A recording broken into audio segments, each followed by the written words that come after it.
the biggest nutter of them all, Andy Connolly, the winner of the Longfeld.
Good afternoon. Welcome to another ultra cycling related video.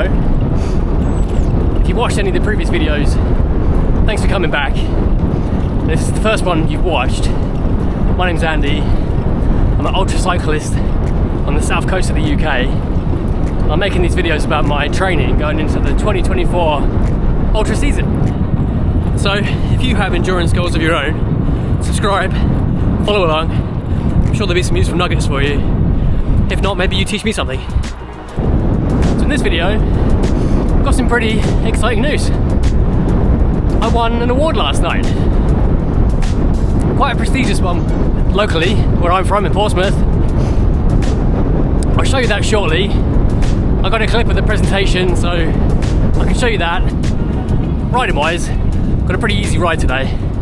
3-4 hours, pretty local.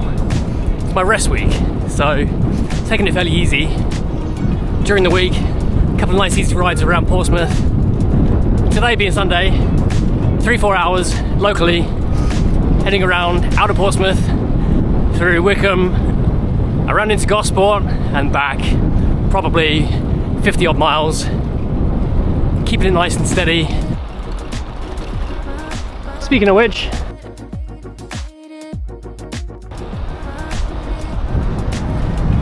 that's how we roll.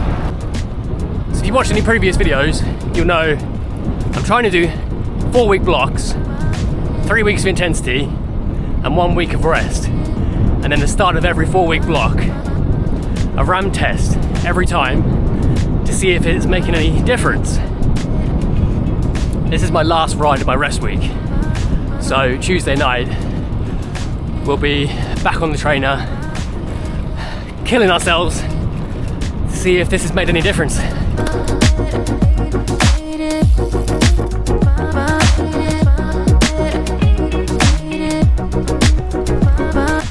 I am aware of a stereotype that it always rains in England, and I'm here to tell you it's bloody true. We do get some nice weather.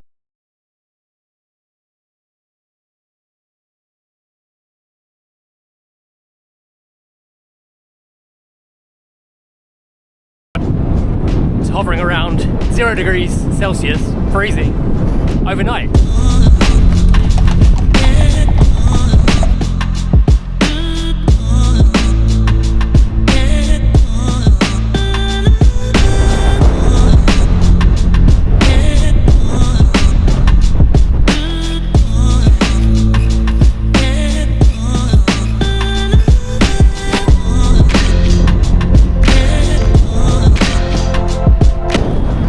Not going to complain about a little bit of rain. I think it's Billy Connolly said, it's my namesake by the way, no such thing as bad weather, just the wrong clothes.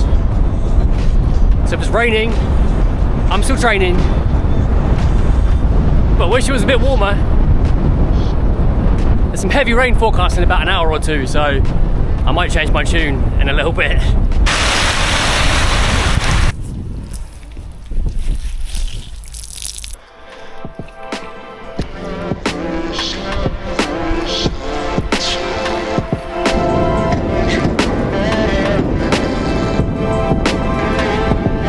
So, back to training. I have tried just continuous training before, resting when I felt like I needed it, and got myself in a pretty deep hole. Fatigue-wise, somewhere I do not want to go back to. A level of fatigue that took weeks and weeks to come back from. So I feel like this 4-week split is working really well. Started out really hurting in the sessions, slowly getting easier and easier, which is always a good sign. Final week, scraping through by the skin of my teeth, feeling very tired, and now resting for a week, feeling pretty good. Really hoping the time I spent punishing myself getting on top of those zones means I've added some fitness, and this week scrubbed off a bit of fatigue and not lost too much fitness. But that's a theory. Let's see, come Tuesday, I'll do my RAM test and see if I got any fitter. This has been a really good way to keep myself accountable, put everything out there for anyone to see, but who knows, maybe I lost fitness.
You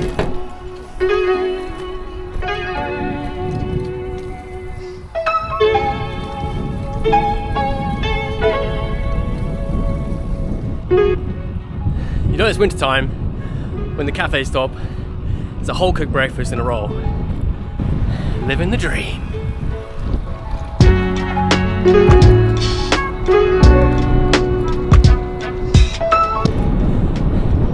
So goal today, basically keep the heart rate at or below 160 beats per minute.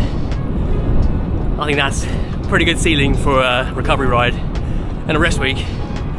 So far so good.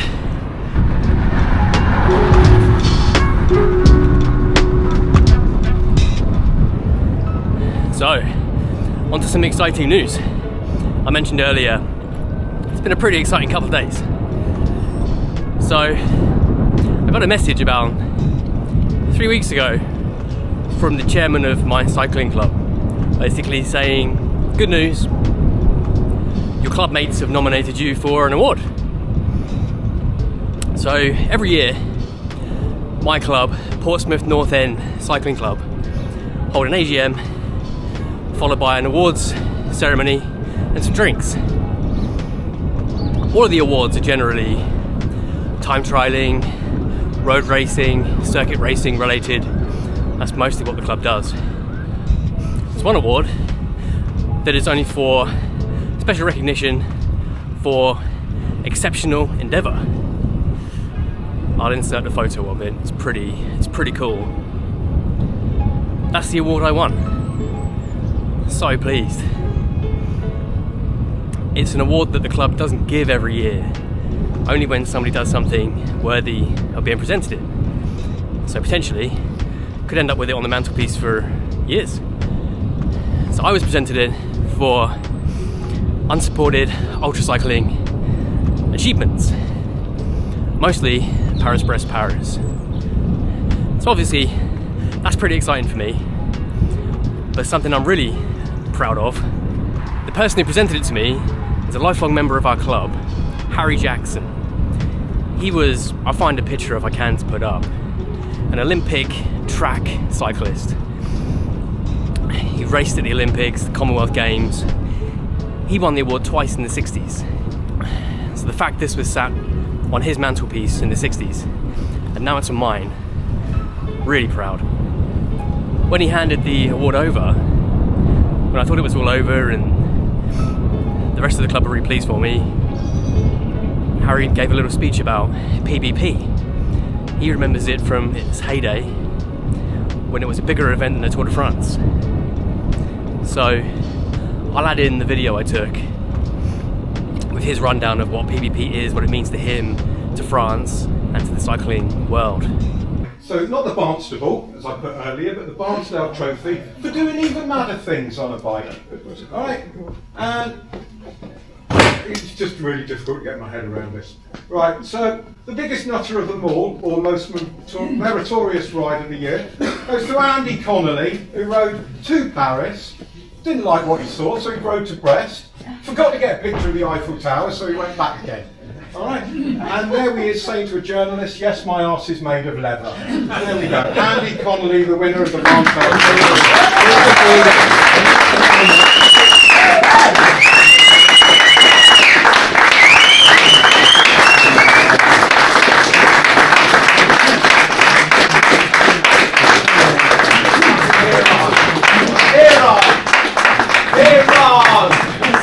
Just like to add something. Lovely man. As a principally a track rider, I thought, I mean, the number of miles this guy does is wonderful. But for those who aren't steeped in cycling, from way back, the Paris-Brest-Paris was the early part of the last century, in the early 1900s.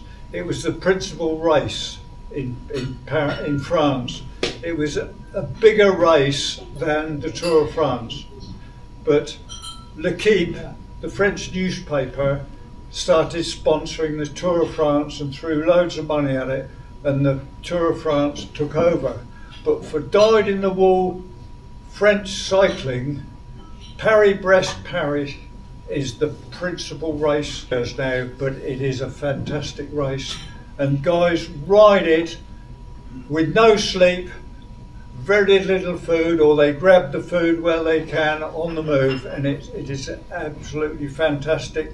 Even to complete it, and to complete it in the sort of time here was really wonderful, and I think it's worth it.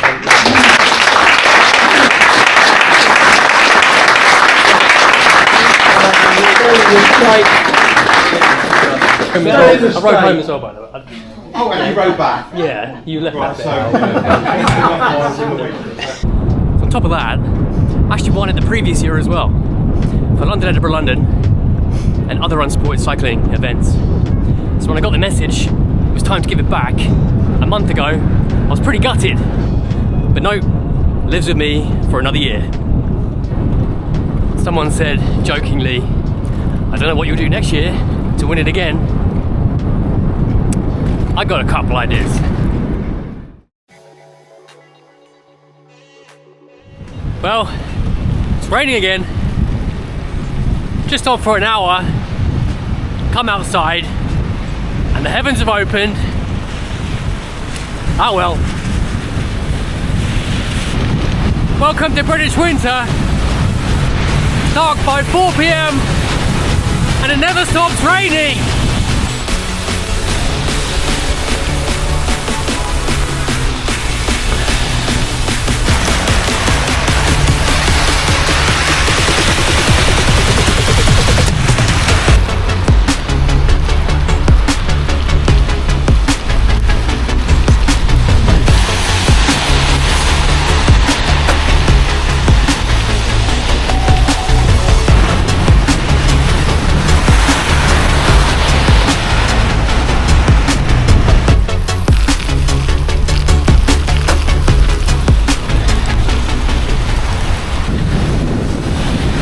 What can I say? I'd love to say this was fun. Its own kind of fun, I suppose. Type 2 fun. Thankfully, I'm about half an hour away from home. At least I'm warm, and my core is kind of dry, but it's absolutely gopping wet. Get me back to my nice hot bath.